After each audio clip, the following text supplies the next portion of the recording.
Hello my dear students, आज हम लोग इस वीडियो में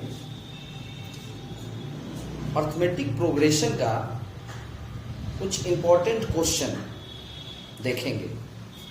जैसे क्वेश्चन आपके स्क्रीन पे दिया है कि Sn is equal to 3n square minus n है, और इसमें क्वेश्चन है फाइंड, सपोज कीजिए कि fifth term, second question 10th term, यानी ये किसी एपी का सम ऑफ n टर्म्स दिया हुआ है। तो my dear student, sum of n terms Sn का मतलब आप समझ लीजिए कि Sn का मतलब होता है कि यदि हम इसमें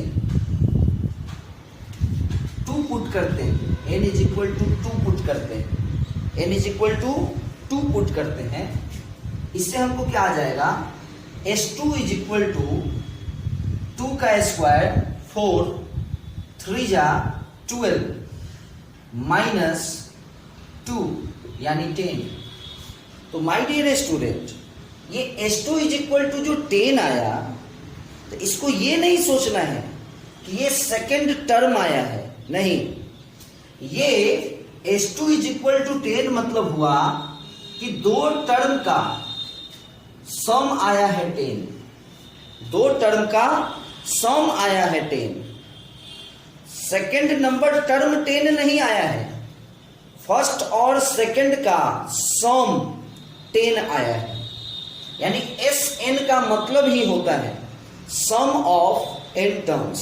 तो सपोज कीजिए हम यहां 2 पुट कर रहे हैं, तो ये क्या हो जाएगा, सम ऑफ 2 टर्म्स, सेकंड टर्म नहीं, सम ऑफ 2 टर्म्स। तो S2 यदि मैं n के जगह पे 2 पुट किया तो उससे हमको क्या आ गया, S2 इज इक्वल टू 10 आ गया। सपोज कीजिए यदि मैं n is equal to 3 put करूं तो S3 इज इक्वल टू क्या आ जाएगा, देखते हैं यहां, S3 इज इक्वल टू क्या आ जाएगा, 3 का स्क्वायर 9, 3 जा 27 माइनस n के जगह पे 3 पुट करना है, तो फिर से एक बार 3, तो 27 माइनस 3 24। तो इसका ये मतलब हुआ कि S3 इज इक्वल टू 24 का ये मतलब हुआ कि 3 टर्म का सम 24 आया। अब आप देखिए यहां 1 2 3 आगे तक ये एपी है, तो S2 का मतलब S2 इज इक्वल टू 10 आया, मतलब ये हुआ कि सपोज करो ये फर्स्ट टर्म है A और ये दूसरा टर्म है B और ये तीसरा टर्म है C। तो S2 का ये मतलब हुआ कि A प्लस B, S2 मतलब सम ऑफ 2 टर्म्स, S2 मतलब सम ऑफ 2 टर्म्स, यानी A और B का सम आया हाउ मच, 10। और जब आप S3 निकाले हैं, जब आप n के जगह पर 3 पुट किए हैं, तो उससे आपको S3 आया है। तो S3 मतलब क्या हो गया, सम ऑफ 3 टर्म्स, मतलब A plus B plus C, जो कि कितना आया है, 24 आया है। अब आप सपोज कीजिए कि आपको C निकालना है, यानी आपको थर्ड टर्म निकालना है, आपको ये C निकालना है, थर्ड टर्म। तो आप बताइए कि A plus B plus C में से यदि हम A प्लस B को माइनस करा दे, A plus B plus C में से यदि हम A प्लस B को माइनस कराते हैं तो हमको C का वैल्यू आ जाएगा, क्योंकि A minus A cancel out, B minus B cancel out, बच जाएगा C। तो what is the value of A plus B plus C, 24, and what is the value of A plus B, 10, यानी 24 minus 10 जो कि हो जाएगा आपको 14। तो इसका ये मतलब हुआ हमारे प्यारे स्टूडेंट कि आपको C आ गया 14, ये सी आ गया 14। तो आपने क्या सीखा, फिर से सुनिए कि यदि हमको थर्ड टर्म निकालना होगा तो क्या करेंगे, तीनों के सम में से 2 के सम को माइनस करेंगे। यदि हमको first term, second term, third term निकालना है, यदि हमको इस तीनों का सम 30 है, इस तीनों का सम 30 है और इस 2 का सम 20 है, तो स्वाभाविक है कि ये 10 होगा। तो ये 10 कैसे आएगा, जब इस 30 में से 20 को क्या करेंगे, हम लोगों को माइनस करना होगा, है कि नहीं। तो आपने यहां क्या देखा कि हमको थर्ड टर्म निकालने के लिए, सी को निकालने के लिए क्या करना पड़ा है, a प्लस बी प्लस सी, मतलब तीनों टर्म का सम में से a प्लस बी 2 टर्म के सम को माइनस कराना पड़ा है। उसी तरह चलिए, टाइम थोड़ा सा ज्यादा लग जाए मंजूर है, बट हमें कोई भी क्वेश्चन समझ में आ जाना चाहिए। जैसे सपोज कीजिए आपका क्वेश्चन है कि 5th टर्म निकालना है, फाइंड 5th टर्म।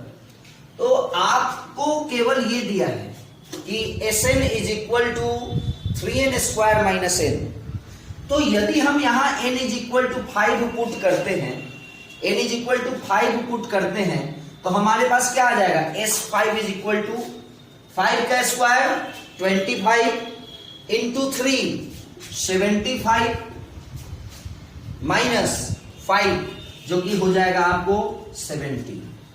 ये आपको S5 आया है, मतलब किसी एपी के 5 टर्म का सम आया है, कितना 70 आया है। S5 का मतलब क्या हुआ कि 5 टर्म का सम। अब आप n is equal to 4 put कीजिए, तो उससे हमको S4 आ जाएगा। क्या आ जाएगा, 4 का स्क्वायर 16, 3 जा 48 माइनस 4, तो 48 माइनस 4 40, 48 माइनस 4 क्या हो जाएगा, 44 हो जाएगा। तो इसका मतलब ये हुआ माय डियर स्टूडेंट कि पांचों का सम 70 था और अभी अभी S4 आया 44, मतलब इस 4 का सम 44 हो गया। यानी ये जो पांचवा जो हमारा टर्म होगा, यदि ये 4 मिलकर 44 है और इस 5 मिलकर 70 है, मतलब ये हुआ कि ये क्या होगा 26 होगा।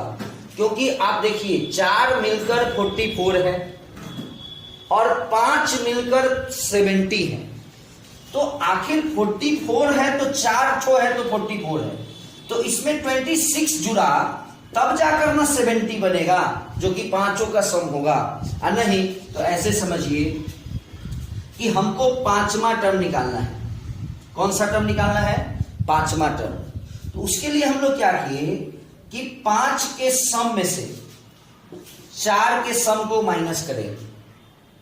जैसे ऐसे सपोज करो कि 5 लड़का मिलकर 100 रुपया जमा किया है, यानी पांचों लड़के का सम हो गया 100, और 4 लड़का मिलकर 75 रुपया जमा किए हुआ था पहले से, यानी एक और लड़का आया, 5वां लड़का आया, और उसके आने से क्या हुआ है कि जो 75 था वो 100 बन गया। यानी वह 5वां लड़का कितना पैसा दिया कि वह 100 बन गया, 25 रुपया दिया। तो ये 25 आया कहां से, जब उस पांचों के सम में से 4 के सम को आप माइनस कीजिएगा तो 5th आ जाएगा। जस्ट उसी तरह से याद कीजिए, इससे पहले वाले क्वेश्चन में हमने आपको थर्ड टर्म निकाला था। कैसे, S3 माइनस S2। आप 3 के सम में से 2 के सम को यदि माइनस करा देते हैं, सपोज कीजिए 2 लड़का मिलकर 10 रुपया जमा किए हुआ है और एक लड़के के आ जाने के कारण उन लोग के पास 25 रुपया हो गया है। तो यानी 2 लड़का था तो 10 रुपया था, और एक के आने के कारण अब उस तीनों के पास 25 रुपया हो गया है। तो वो जो तीसरा बच्चा आया है वो कितना पैसा लेकर आया है, 15 रुपया लेकर आया है। तो क्या किए हम, तीनों का सम 25 था और 2 का सम 10 था। तो तीनों के सम में से जब उस 2 के सम को माइनस किए तो आया कि तीसरा बच्चा कितना पैसा लेकर आया। ठीक उसी तरह से यानी आपको इस SN से क्या मिलता है, यदि आप n की जगह पर 3 पुट करते हैं तो आपको तीसरा टर्म नहीं पता चलता है, आपको क्या पता चलता है, 3 टर्म का सम क्या हुआ। यदि आप n की जगह पर 5 पुट करते हैं तो आपको 5वां टर्म नहीं पता चलता है, आपको क्या पता चलता है, 5 टर्म का सम पता चलता है।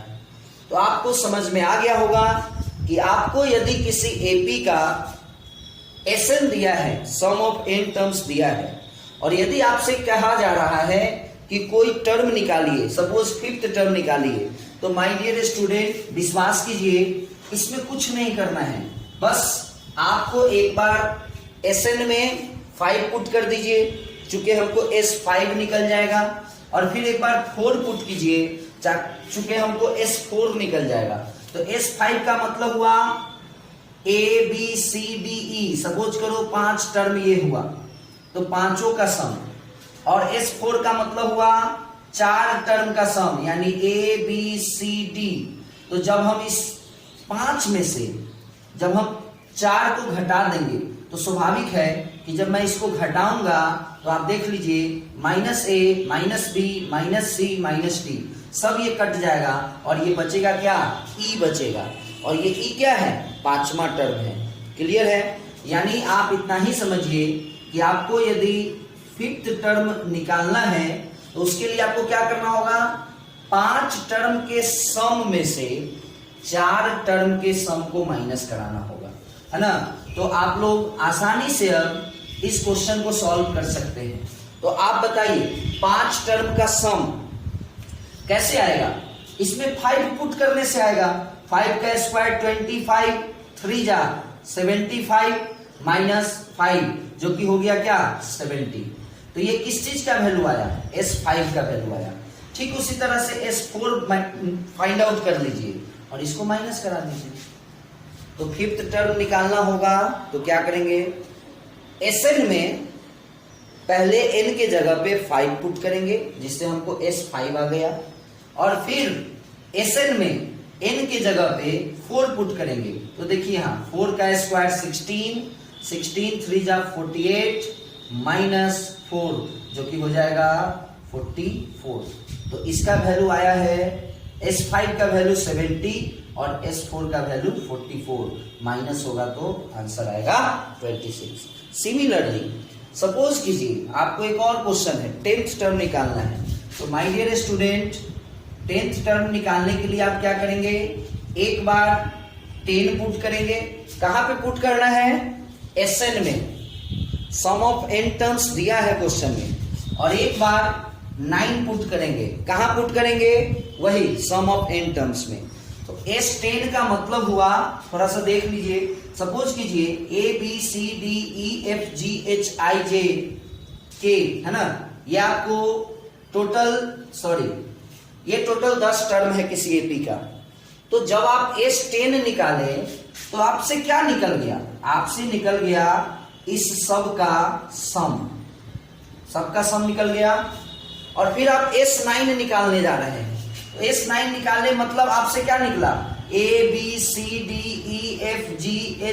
निकला, आपसे निकला इस 9 गो का सम। और अगर आपको 10वां नंबर टर्म निकालना है, 10वां नंबर टर्म याद करो J है, तो ये J कैसे निकलेगा, जब इस पूरे में से इसको क्या करेंगे हम लोग, माइनस करेंगे। तो माइनस करने से क्या होगा, -A से कट जाएगा, फिर -B से कट जाएगा, फिर -C से कट जाएगा, यानी सारा का सारा टर्म कट जाएगा और बचेगा क्या, J। यानी आपको 10th टर्म यदि निकालना हो तो उसके लिए कुछ करने की जरूरत नहीं है, आप SN में एक बार n के जगह पे 10 पुट कर दीजिए। तो देखिए यहाँ पे 10 का स्क्वायर 100 इंटू 300 अब -10 यानी 290, और एक बार n के जगह पे 9 पुट कर दीजिए। तो देखिए 9 का स्क्वायर 81 इंटू 3 -9, क्योंकि 9 पुट करना है ना, तो क्या हो जाएगा 3 1 जा 3, 8 3 जा 24 -9, 243 -9 क्या हो जाएगा 234 हो जाएगा। ये आपको 234 आ गया। तो 10th टर्म क्या आएगा, 10 टर्म का सम 290, 9 टर्म का सम 234, तो 10वां नंबर टर्म क्या आएगा 34 6 40 और फिर 50 यानी 56, यदि आप इसको माइनस करेंगे। तो आपने ओवरऑल आपने क्या समझा कि if SN of any AP is given, then how to find any term, है ना। सपोज करो SN दिया है और आपको कहा जा रहा है कि इस, तो ये SN है तो ये किसी न किसी AP का ही ना SN होगा, तो किसी न किसी AP का ये SN है। SN मतलब सम ऑफ n टर्म्स, और आपसे कहा जा रहा है कि इसका 20वां टर्म क्या होगा, इसका 20वां टर्म क्या होगा, 20वां टर्म क्या होगा। तो आपको कुछ नहीं करना है, एक बार 20 पुट कर दीजिए, इसमें जहां भी n है वहां 20, S20 का वैल्यू आ जाएगा, और एक बार 19 पुट कर दीजिए, उससे आपको S19 का वैल्यू आ जाएगा, और आप उसको माइनस करा दीजिए। अगर आपको सपोज कीजिए 25th टर्म निकालना है, 25th टर्म, तो एक बार आप n के जगह पे 25 पुट कर दीजिए, इससे क्या होगा आपको 25 टर्म का सम निकल गया, और एक बार 24 पुट करा दीजिए, तो इससे क्या होगा कि पूरा का पूरा 24 टर्म का सम निकल गया। तो 25 के सम में से 24 के सम को जब माइनस होगा तो 25वां नंबर टर्म आ जाएगा, हो गया। इसी में एक क्वेश्चन होता है हमारे प्यारे स्टूडेंट, आपसे डायरेक्ट पूछा जाएगा कि nth टर्म निकालिए, तो सेम कॉन्सेप्ट है। nth टर्म सपोज करो अगर हमको 10th टर्म निकालना था, तो पहले हम लोग क्या किए थे 10 डाले थे ना, तो अगर हमको nth टर्म निकालना है तो पहले हम लोग क्या करेंगे n पुट करेंगे, और फिर क्या पुट किए थे 9 पुट किए थे, यानी एक कम, तो n पुट कर दिए ना, अब क्या पुट करेंगे एक कम यानी n-1। SN तो ऑलरेडी दिया हुआ है, SN तो ऑलरेडी वैल्यू पता है आपको, और इसका मतलब क्या हो गया कि जहां भी n है वहां n-1 पुट करना है। तो चलिए पुट करते हैं, 3 n का स्क्वायर यानी n-1 का स्क्वायर माइनस, और इस n की जगह पर n-1, तो क्या हो जाएगा 3n square minus n minus 3, my dear student a minus b का होल स्क्वायर, ये क्या हो जाएगा minus n minus minus plus 1। अब आप इसको सॉल्व करेंगे, 3 से multiply 3n square plus 3 minus 6n, और फिर minus n plus 1, 3n square minus n क्या हो जाएगा minus 3n square minus 6n और माइनस n माइनस 7n, और इस माइनस से मल्टीप्लाई प्लस 7n, 3 प्लस 1 तो 4, और माइनस से मल्टीप्लाई यानी माइनस 4, 3n स्क्वायर कट गया, बचा क्या 7n minus n, 6n minus 4। तो आपको nth टर्म अगर निकालना होगा तो उसका ये फॉर्मूला हो गया। माय डियर स्टूडेंट, एक चीज और मैं आपको बता दूं कि जैसे आपने nth टर्म निकाल दिया, पहले आपने nth टर्म निकाल दिया, अब यदि क्वेश्चन इसी में रहा होता कि फाइंड nth टर्म, निकल गया nth टर्म, और दूसरा क्वेश्चन होता फाइंड 10th टर्म। एक तो कंसेप्ट हमने आपको क्या सिखाया कि एक बार 10 पुट कीजिए, एक बार 9 पुट कीजिए और माइनस कर दीजिए, तो वो SN में पुट किए हैं ना, लेकिन ये हमारा nth टर्म आया है। अगर यहां से आपको मन है 10th टर्म निकालने का तो इसमें कुछ नहीं है, इसमें बस 10 पुट कर दीजिए, क्योंकि ये ऑलरेडी nth टर्म है, ये सम ऑफ n टर्म्स नहीं है, ये सम ऑफ n टर्म्स नहीं है, ये nth टर्म है। इसमें आप जो पुट कीजिएगा n के जगह पे उतना नंबर टर्म आ जाएगा। ये है सम ऑफ n टर्म्स। अगर इसमें हम 10 पुट करें तो इससे हमको 10वां टर्म नहीं निकलेगा, इससे हमको क्या निकलेगा 10 टर्म का सम, और फिर 9 पुट करेंगे तो 9 टर्म का सम, और अगर हमको 10वां टर्म निकालना है तो 10 टर्म के सम में से 9 टर्म के सम को माइनस कराना होगा। चलिए, तो मैं विश्वास करता हूं आप लोगों को ये क्वेश्चन समझ में आया होगा, है ना। एक और क्वेश्चन यदि देख लिया जाए इसी टाइप से, इसी टाइप का क्वेश्चन है 3n square by 2 plus 5n by 2। ये आपको एक Sn दिया है और क्वेश्चन है, सपोज कीजिए क्वेश्चन है फाइंड 20th टर्म, मतलब 20वां टर्म निकालना है। आप सारे बच्चे को पता चल रहा होगा कि अगर 20वां टर्म निकालना है तो एक बार पहले तो 20 पुट करना होगा और एक बार फिर 19 पुट करना होगा और इसको क्या करना होगा, माइनस। चलो पहले 20 पुट करते हैं, पहले 20 पुट करते हैं। 20 का स्क्वायर 400, 3 से गुना 1200 बाई 2 600। अभी और भी काम बचा हुआ है, 1 मिनट। प्लस 20 25 25 जा 100 बाई 2 यानी 50। तो ये जो वैल्यू हुआ वो S20 का वैल्यू हुआ। अब आइए S19, फिर से 19 पुट करना है। 19 का स्क्वायर 361। माय डियर स्टूडेंट, यदि आप स्टूडेंट हैं क्लास 10th के तो मिनिमम 40 तक का स्क्वायर तो आपको याद रखना होगा। क्लियर है? अगर आप उससे ज्यादा का भी स्क्वायर याद रखें और भी अच्छी बात है, बट 40 तक का स्क्वायर आपको याद रखना ही चाहिए। अब हम लोग क्या कर रहे हैं, S19 का वैल्यू निकालने जा रहे हैं। तो आप ही बताइए S19 निकालने के लिए आपको क्या करना होगा। ये जो Sn का फॉर्मूला है उसमें n के जगह पे 19 पुट करना होगा। चलिए, तो 19 का स्क्वायर 361 इंटू 3 है ना, तो ये क्या बनेगा, 3 1 जा 3, 6 3 जा 18, 3 3 जा 9 प्लस 1 यानी 1083। अब आई में 2 है, प्लस 19 5 जा 95 अब आई 2। अब आइए, यदि मैं इसका वैल्यू निकालूं तो 600 प्लस 50 650 माइनस इस दोनों का एलसीएम 2 1083 में 95 यदि जुट जाए तो 5 3 8 8 8 16 1 17 के साथ हासिल 1 10 1 11। आप ही बताइए, यदि हम इस 2 से डिवाइड कर दे इसमें तो क्या आ जाएगा, 5 2 जा 10 है ना। और आप इसको आराम से माइनस करा सकते हैं, जो कि वैल्यू आ जाएगा कितना, 61 आ जाएगा, है ना। तो इस तरह से आपने इस वीडियो में सीखा, यदि आपको Sn दिया हो, सम ऑफ n टर्म्स दिया हो, तो कैसे आप कोई पार्टिकुलर टर्म निकालेंगे, है ना। Sn में, Sn का मतलब फिर से एक बार सुन लीजिए, Sn का मतलब होता है कि सम ऑफ n टर्म्स। यदि आपको Sn दिया है और उस Sn में आप n के जगह पे 10 पुट कर रहे हैं तो that is not the 10th term. वो वैल्यू क्या चीज का आएगा, 10 टर्म का सम आएगा। और सपोज करो आपको 10वां टर्म निकालना है तो पहले 10 का सम निकाल लिए, फिर 9 गो का सम निकाल लिए। कैसे, एक बार 10 पुट कर दिए, एक बार 9 पुट कर दिए और उसको माइनस कर दिए।